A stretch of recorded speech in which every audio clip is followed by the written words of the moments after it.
खाली मुंडी वर पाय.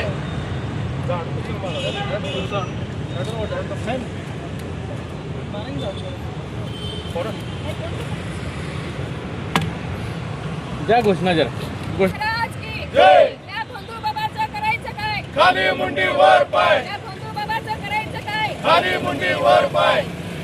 घ्यायचा धरेंद्र शास्त्रीचं करायचं काय? खाली मुंडी नाही ना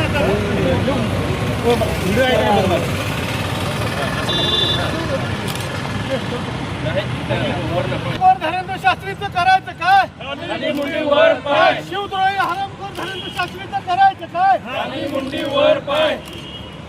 या ढोंगे बुवा धरेंद्र शास्त्रीचं करायचं काय? खाली मुंडी वर पाय. या हरामखोराला जोड्याने या हरामखोराला जोड्याने मारलंच पाहिजे. धीरेंद्र शास्त्रीच्या बैलाला या हरामखोर धीरेंद्र शास्त्रीचं करायचं काय? खाली मुंडी वर पाय. बरोबर आहे. आता बरोबर आता बरोबर. ठीक आहे.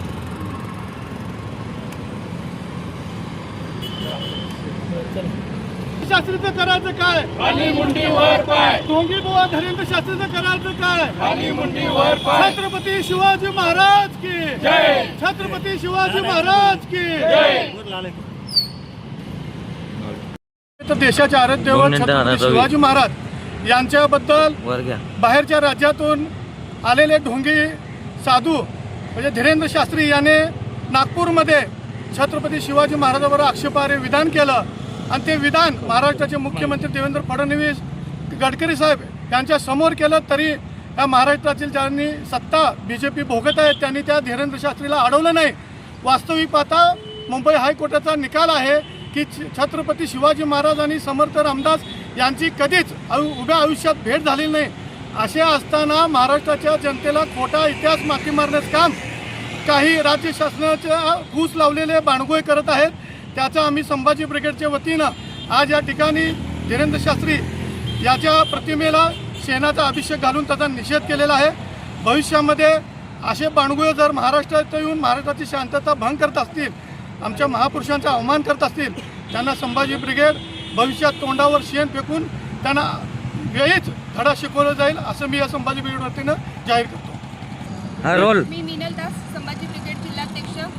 नुकत्याच झालेल्या नागपूरच्या स्टेजवरती मुख्यमंत्री देवेंद्र फडणवीस, नितीन गडकरी साहेब यांच्यासमोर जो भोंदू बागेश्वर जो आहे त्यांनी छत्रपती शिवरायांबद्दलचे बेताल वक्तव्य केलेलं आहे की शिवराय हे थकलेले होते आणि त्यांनी रामदास समर्थांना सांगितले की हा राजपाट सांभाळा. तर मला ह्या भोंदूला ह्या माध्यमातून सांगायचं आहे की गोरगरीब जनतेला चमत्कारांच्या जाळ्यात अडकवून स्वतःची लोकप्रियता वाढवणारा हा नालायक माणूस, त्याला अखंड हिंदुस्थानचे दैवत श्री छत्रपती शिवराय महाराजांचा इतिहास हा कदाचित माहिती नसेल.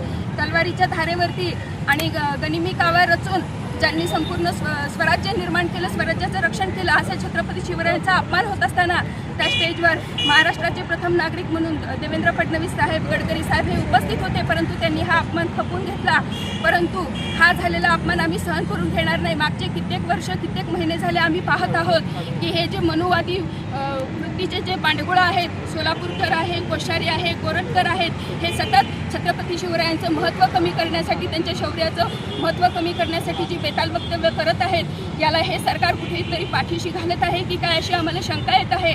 आणि आज संभाजी ब्रिगेडच्या वतीनं आम्ही ह्या भोंदू बागेश्वराच्या प्रतिमेला शेणाचा अभिषेक घातलेला आहे आणि या सरकारला सुद्धा इशारा देत आहोत की इथून पुढे थोर महापुरुषांच्या कार्यावर, कर्तृत्वावर जे कोणी बेताल वक्तव्य करतील त्यांच्यावरती देशद्रोहाचा गुन्हा दाखल करण्यात यावा. अन्यथा अशा भोंदूंना ह्या महाराष्ट्रामध्ये संभाजी ब्रिगेड जिथे दिसेल तिथे तोंडाला शेण लावल्याशिवाय गप्प बसणार नाही, हा इशारा ह्या ठिकाणी आज आम्ही देत आहोत.